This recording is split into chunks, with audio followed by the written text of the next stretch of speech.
राधे कृष्णा आप सभी को। और आज हम बनाने जा रहे हैं सोया मेथी की सब्जी। वैसे तो बथुआ भी रखा था, हमने कहा बथुआ नहीं बनाएंगे, बथुआ क्या अभी फ़िलहाल में बनाया हुआ था।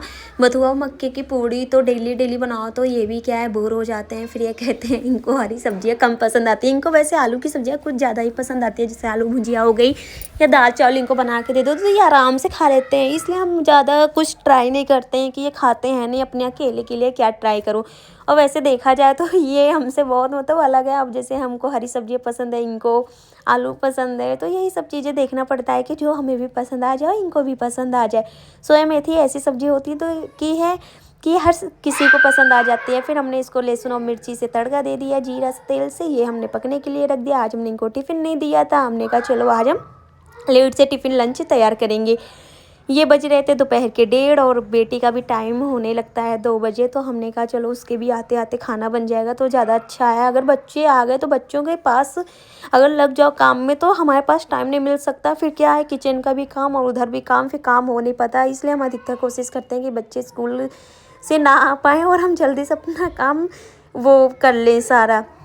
फिर यहाँ पे गरम गरम पूड़ी निकाल दिया, सब्जी बनके रेडी हो गई। यहाँ पे हमने गैस साफ़ कर लिया। हमने कहा चलो गैस वगैरह सब साफ़ करके आराम से चलते हैं आज इनकी शॉप और इनको सरप्राइज़ देंगे, क्योंकि इनको हमने बताया नहीं कि हम शॉप आएंगे। बस हमने इनको कहा था किसी को भेज देना, हम तुम्हारे टिफ़िन जो है भिजवा देंगे। इन्होंने कहा ठीक है हम भेज देंगे। हमने उसके बाद इनके पास कॉल भी नहीं किया था कि हाँ भेजोगे या नहीं भेजोगे। फिर हमने ये मन बना लिया था अब तो हम इनके शॉप ही जाएंगे इनको टिफ़िन देने आज। फिर यहाँ पे बेटी का भी टाइम हो गया था, बेटी आ चुकी थी। वो अपना ड्रेस वगैरह तो वैसे कुछ चीज़ें उतार लेती है, वैसे बहुत हेल्प हो जाती है हमारी। फिर वो आ गई तो हमने कहा बेटा आप रहो, मैं डैडी के वहाँ पे शॉप चली जाओ, खाना दे आओ। वो भी कह रही थी मम्मा मैं तो होके आ गई थी, क्योंकि इसको जब शॉप का लड़का है वो लेने आया था, शॉप से काम लगता है। तो मेरी बेटी हो आई थी स्कूल से डैडी के शॉप, तो कह रही थी मम्मा मैं डैडी के शॉप गई थी इसलिए लेट हो गया था। तो इसको आते आते आज घर 2:30 बज गया था। तो हमने कहा बेटा फिर ठीक है आप यहाँ घर में रहो, हम और भाई जाते हैं डैडी के शॉप। फिर उसको हमने खाना वाना खिला दिया, दूध वगैरह पिला दिया था। हमने कहा बेटा आप अकेले रह लो, कह रही थी हाँ मम्मा रह लेंगे। वैसे ही तो ये रह लेती है अगर हम 1-2 घंटे के लिए छोड़ के चले जाते हैं और रूम खोल लेते हैं एक आध।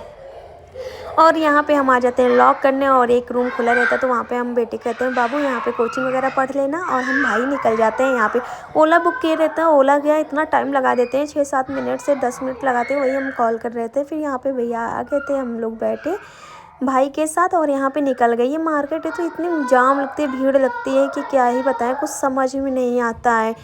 फिर यहाँ पे इनके शॉप पहुँचे तो यहाँ पे कस्टमर थे एक आधो, और ये तो मतलब शॉक्ड हो जाते हैं कि अरे अंशु आ गए, क्योंकि हम फ़िलहाल इनके शॉप जल्दी जाते नहीं, या तो हम इन्हीं के साथ जाते हैं दिवाली वगैरह में, नहीं तो हम नहीं जाते हैं। को साल हो जाए 2-2 साल हो जाए हम इनके शॉप नहीं जाते। लेकिन